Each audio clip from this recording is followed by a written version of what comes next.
નખત્રાણાની બાજુમાં આવેલ વિરાણી ગામથી લગભગ 3 કિલોમીટર દૂર આવેલ પરમ પૂજ્ય સંત શ્રી તિલક સાહેબની જગ્યા આપણે જોઈશું અને તેની માહિતી પણ મેળવીશું.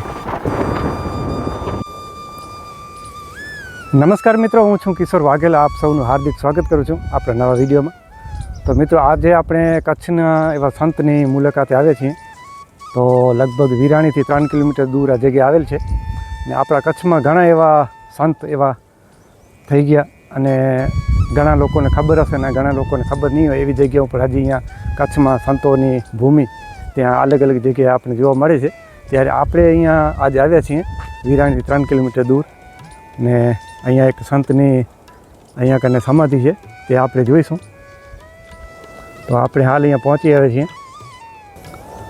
તો મિત્રો, અહીંયા આવેલ છે તિલકદાસજીનું સમાધિ અને આપણે જગ્યા જોઈશું, દર્શન કરીશું અને તેના વિશે માહિતી પણ આપણે જેટલી બનશે એટલી મેળવીશું. તિલક સાહેબ, તો તિલક સાહેબનું અહીંયા સમાધિ આ જગ્યા છે. અંદર જોઈ શકો છો તમે, સરસ મજાના ઝાડ. અહીંયા પણ એક નાની ડેરી છે અને આ છે તેનું આંગણું ને સામે અહીંયા મંદિર આવેલ છે તે આપણે જોઈશું સમાધિ અને તેના દર્શન કરીશું. મિત્રો, નખત્રાણા તાલુકામાં જે વિરાણીથી આપણે લગભગ 3 કિલોમીટર દૂર આ જૂની ભારાપર ગામ છે અને ગામની બાજુમાં અહીંયા આપણે સંત શ્રી તિલક સાહેબનો અહીંયા દ્વારો છે. તો સામે તમે જોઈ શકો છો અહીંયા કને તિલક સાહેબની, સંત શ્રી તિલક સાહેબની આ સમાધિ છે. તો આપણે પહેલાં દર્શન કરી લઈએ અને આજુબાજુની જગ્યા જોઈશું અને તિલક સાહેબ વિશે પણ થોડુંક આપણે જાણીશું. તો મિત્રો, આપણે મેળવેલ માહિતી પ્રમાણે અહીંયાથી આપણે જાણવા મળ્યું કે પરમ પૂજ્ય સંત શ્રી તિલક સાહેબ જેને આ જગ્યાએ તપ કર્યો હતો અને અહીંયા જે સમાધિ લીધી હતી તેને લગભગ 94 વર્ષ પૂરા થયા છે અને હાલ તારીખ 12/12/2025 તેની તિથિ છે. તો આપણે 2 દિવસ અગાઉ આવ્યા છીએ અને આપણે અહીંયા જોઈશું. તો અહીંયા બાજુમાં તમે અહીંયા ઓરડા પણ છે રહેવા માટે, જે પૂજારી કાકા છે તે અહીંયા રહે છે અને સારી એવી દેખભાળ પણ અહીંયા કરે છે. અને અહીંયા ગુફા છે, તેની અંદર આપણે જે સંત આપણા તિલક સાહેબ જે અહીંયા તપ કર્યો હતો ગુફામાં, તે ગુફા પણ હજી આપણે અંદરથી જોઈશું કેવી દેખાય છે. તો અહીંયાથી અંદર પ્રવેશતા અને કેટલા દરવાજા છે તે પણ આપણે જોઈશું. તો અહીંયા સામે તમે જોઈ શકો છો નાની નાની બારીઓ છે, જૂનું તે વખતનું અહીંયા જાણતર પ્રમાણે બનાવ્યું છે મકાન અને ગુફામાં.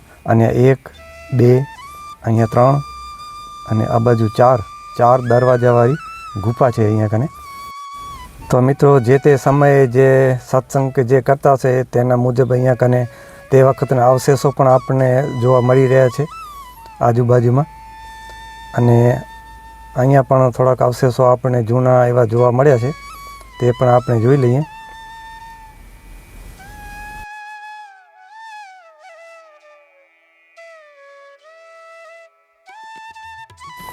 અને મિત્રો, ગુફાની બાજુમાં અહીંયા ધૂણો આવેલ છે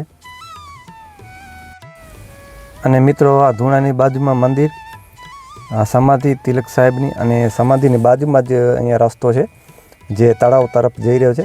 તો તળાવ પણ જૂનું છે તે વખતનું, તો ત્યાં પણ આપણે જોઈશું અને કેવું છે તળાવ. તો આપણા સંત શ્રી એવા તિલક સાહેબ જે અહીંયા તળાવમાં સ્નાન કરવા આવતા અને સ્નાન કર્યા બાદ પાછા ગુફામાં જઈ અને પોતાની તપસ્યા કરતા.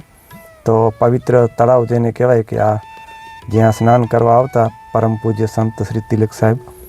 તો તળાવમાં હાલ પણ પાણી આપણને જોવા મળી રહ્યું છે. બહુ સુંદર ને શાંત ભર્યું હવામાન અહીંયાનું. તો જોઈ શકો છો તળાવ તમે અહીંયાનું. અને મિત્રો, પરમ પૂજ્ય સંત શ્રી તિલક સાહેબે આ જગ્યાએ જે તે વખતે સમાધિ લીધી, તો એવું કહેવાય છે કે તે વખતે વચને બંધાયેલા છે અને તે 100 વર્ષ બાદ અહીંયા ફરી પ્રગટ થશે એવું વચન આપેલું છે. તો લગભગ 94 વર્ષ થઈ ગયા છે અને હવે 6 વર્ષ બાકી છે. તો ફરી કયા રૂપ ને કયા સ્વરૂપમાં અને કેવી રીતે પ્રગટ થશે તે આપણા સંત જ જાણે, પરંતુ તેનું એવું કહેવામાં આવે છે કે 100 વર્ષ બાદ જરૂર પ્રગટ થશે અને ક્યાં ને ક્યાં ચમત્કાર તેનો બતાવશે. અને હાલ અહીંયા કને પૂજારી કાકા બહુ સેવા કરી રહ્યા છે. તે ધન્યવાદને પાત્ર છે, કારણ કે તેની ઉંમર જુઓ તમે કેટલી છે. છતાં અહીંયા આજુબાજુમાં જે ઝાડ ઝાડી કાંટા કે બાવળિયા કે હોય તે સાફ સફાઈ કરી અને અહીંયા રહે છે અને સેવા પણ કરે છે દાદાની. અને સાથોસાથ મેઘવંશી વાઘેલા પરિવાર દ્વારા જે જાગૃત નાગરિકો છે અહીંયા અને વહીવટદારો છે તે અહીંયા કને સારું એવું યોગદાન આપી રહ્યા છે. અને ભવિષ્યમાં પણ હજી અહીંયા સુધાર વધારો થાય ને આપણા સંત શ્રી પરમ પૂજ્ય જે તિલક સાહેબ છે તેની જગ્યામાં અહીંયા સુધારો કરવામાં આવે અને તે આપણી માંગણી છે.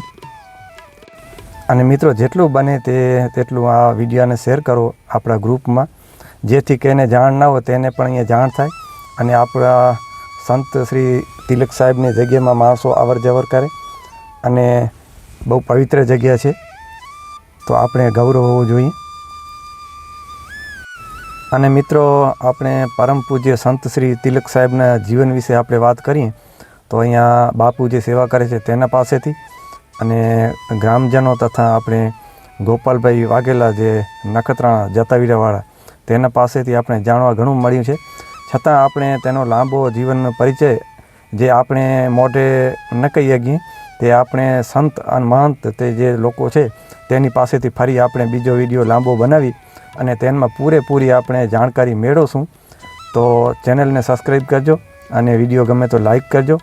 ફરી આપણે વિડીયો બનાવશું તેમાં આપણે સંપૂર્ણ જાણકારી સંતો મહંતોના મોઢાથી આપણે સાંભળીશું વિસ્તારથી. તો બહુ મજા આવશે અને ઇતિહાસ બહુ સારો છે. અને હાલ અહીંયા કને સુધારો વધારો પણ ઘણો ચાલુ છે. અહીંયા બાજુમાં જોઈ શકો છો તમે, સરસ મજાનું આંગણું કરી દેવામાં આવ્યું છે. ઝાડ પણ અલગ અલગ જગ્યાએ વાવવામાં આવ્યા છે. ને અહીંયા કને રૂમનો પણ વ્યવસ્થા કમ્યુનિટી હોલ કે જે હોય તે પણ અહીંયા આયોજન ચાલુ છે. તે પણ આગળ કામ થઈ જશે. એ પણ આપણે રહેવા કે બહુ ઉપયોગી બનશે અહીંયા કને. તો ફરી મળીશું નવા વિડીયોમાં. જય હો સંત તિલક સાહેબની.